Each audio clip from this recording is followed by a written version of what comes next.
Minority को खड़ा कर दिया जाता है और बताया जाता है कि यही तुम्हारा दुश्मन है, हालांकि दुश्मन कोई और है। और उस चीज को समझने की जरूरत है, क्योंकि माइनॉरिटी जो है एक तरह से एक न्यू है, और उस न्यू को और उसमें जो सर ने कहा कि अगर इसमें भागीदारी मिल रही है पिछड़ों को, दलितों को, क्योंकि अभी मुस्लिम आरक्षण का मुद्दा खूब चला, उस पर बहस बहुत कम होती है, लेकिन उस पर बहस लंबी होनी चाहिए। मुस्लिम आरक्षण उतना ही जरूरी है क्योंकि गद्दी खतरे में आ रही है, इसीलिए ये लोग चलने वाला नहीं। डॉक्टर लोहिया कहते थे कि वोट का राज मतलब छोट का राज।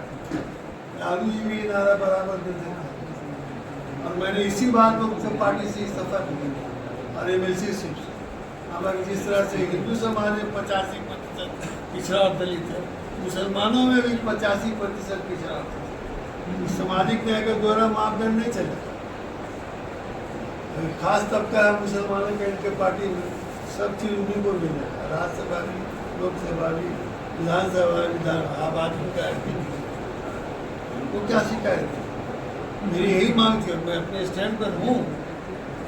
जब घर का होता है, 4 भाई होता है, 5 भाई होता है, तो घर में हिस्सा लग जाता है, जायदाद में हिस्सा लग जाता है, जमीन में हिस्सा लग जाता है। तो मुस्लिम समाज में जब इक़्तिदार में सत्ता में भागीदारी मांगी जाती है, तो कहेगा कुछ लोग तथाकथित लोग कि जो है ये इस्लाम खतरे में आएगा। इनके पीछे पीछे चलिए तो इस्लाम खतरे में नहीं आता। तो मैं खाना कि अरे यही हमारा कारण था कि मैंने इस्तीफा दिया। हमको अपनी कोई शिकायत नहीं, हमको तो बहुत सम्मान से रखा लालू जी। 3 बार काउंसिल का मेंबर बनाया, 2 बार विपक्ष का नेता बनाया।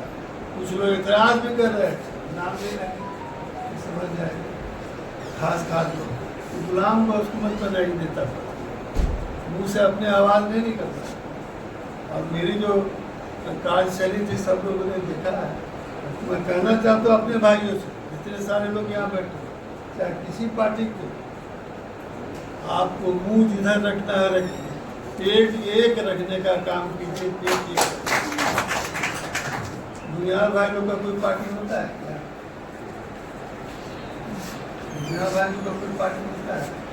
देखिएगा जहाँ उसका स्वार्थ आएगा सब एकदम एकजुट हो जाएगा, सब एक दूसरे का बनेगा। हम लोग लड़ने लगते हैं क्या तो हम लोग पढ़ लें, हम लोग शपथ लें। और एक से और मैं कहना चाहता हूँ, मैं अपने मुस्लिम समाज के लोगों से कहता हूँ बराबर, देखो बीजेपी की लड़ाई मुसलमानों से नहीं है, उसकी लड़ाई है हिंदू समाज के दलित और पिछड़ों से। असल लड़ाई उसका टारगेट वो है। हमारा कसूर ये इतना ही है कि यादव जी के बगल में खड़ा हो जाते हैं, उनके बगल में खड़ा हो जाते हैं, इसीलिए चिढ़ता है। वो मनुस्मृति लाना चाहता है, मनु का कानून लागू करना चाहता है पूरे हिंदुस्तान में, पूरे देश में। आप देख लीजिए जितने सारे उसके जो कर्मकांड है सब यही है कि हिंदू समाज के साथ इंसाफ करना चाहता है, हरगिज नहीं। अभी देखा कि लेटरल एंट्री होगा, रिजर्वेशन को मतलब समाप्त कर दी। और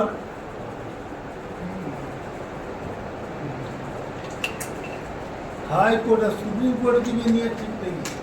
जब जब इस देश में रिजर्वेशन की बात चलती है, आप देखिए सुप्रीम कोर्ट का क्रीमी ले लगा दिए बैकवर्ड क्लासेस में, क्यों लगा दिया? रिक्शा वाला बेचारा जा पाएगा, रिजर्वेशन का फायदा ले पाएगा?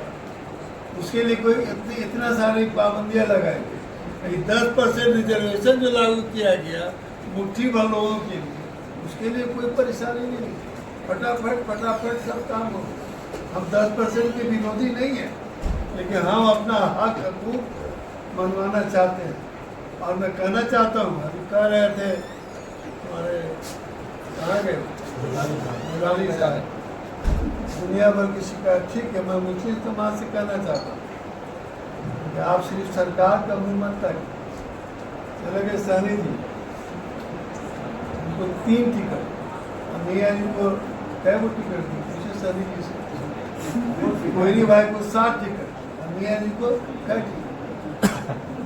सीखिए दूसरे लोगों से, आप भी एकजुट हो जाइएगा, आप भी अपने आप में संगठित हो जाएगा। आप दलितों के साथ अपना मेल मिलाप कीजिएगा, आप पिछड़ों के साथ भी अपना मेल मिलाप कीजिएगा। निश्चित रूप से मुस्लिम समाज के यहाँ हक मिलेगा, कोई माँ का लाल रोक नहीं सकता है। हमको कौन मिटा देगा, किसकी हिम्मत है? कुछ बात है कि हस्ती मिटती नहीं हमारी, हमारा तो दुश्मन दुनिया जब से हम पैदा हुए तब से दुश्मन रहा है, 1400 साल पहले से। कुछ बात है कि हस्ती मिटती नहीं हमारी, सदियों रहा है दुश्मन दौरे जहाँ, हम मिटने वाले नहीं हैं। इसकी क्या औकात, चाय बेचने वाले की इसकी औकात नहीं है। और एक से और मैं मुस्लिम समाज के लोगों से कहना चाहता हूँ, ठीक है आप सरकार से मदद लीजिए, जहाँ जहाँ सरकार से सुविधा मिलती है, लेकिन उसके भरोसे मत रहो।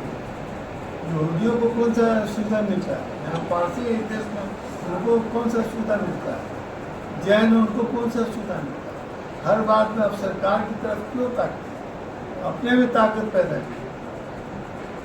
न किसी हम सफ़र से निकलेगा, न किसी हम नशीब से निकलेगा, हमारे पाँव का कांटा खुद हम ही से निकलेगा।